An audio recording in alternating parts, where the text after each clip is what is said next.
I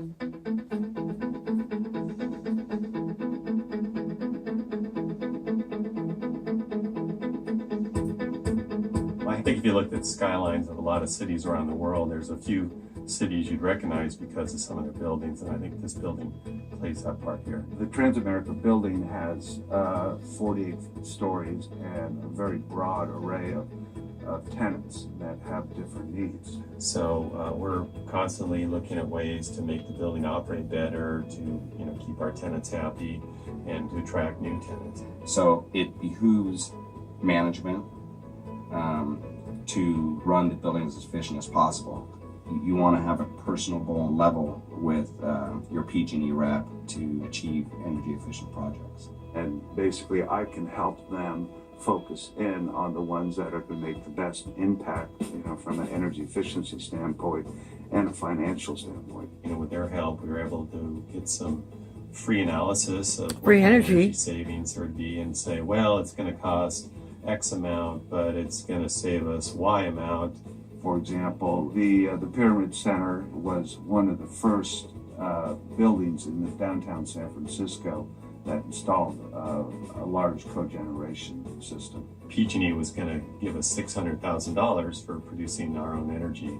We take in Really? natural gas and then push it into a engine. The engine turns a generator, and then we get usable electricity out of it, enough to sustain 70% of the building load. And more than that, we're getting space heating, getting heat Though for they our have an municipal abundance water, of energy getting now, cold brothers and water for sisters. our air conditioning system.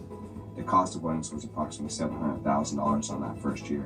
They're making And money on it then now. One of the biggest projects that we teamed with PG&E recently in the last 2 to 3 years is a fan wall system. We had these giant house fans. It was as big as a Volkswagen, and just churned the air. And so we put in 15 smaller fans, which make up literally a wall of fans.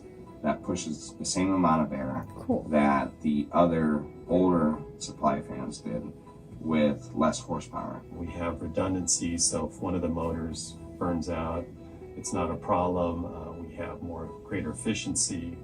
And we Yeah, we basically know. gave them an incentive based on the annual energy savings.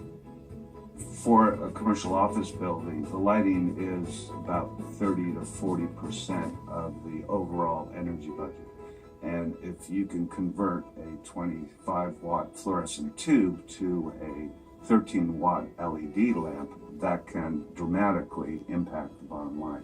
We did notice a significant energy reduction in our lighting consumption. And so we wanted to have an Energy Star rating. And of course, once you benchmark where you're at, you want to do better. And then also there was interest from our landlord and the parent company to raise our score up to reach LEED Platinum, which we did It's all a year about the later. scores. So there's great resources for that, and a good place to start is dealing with your PG&E account rep.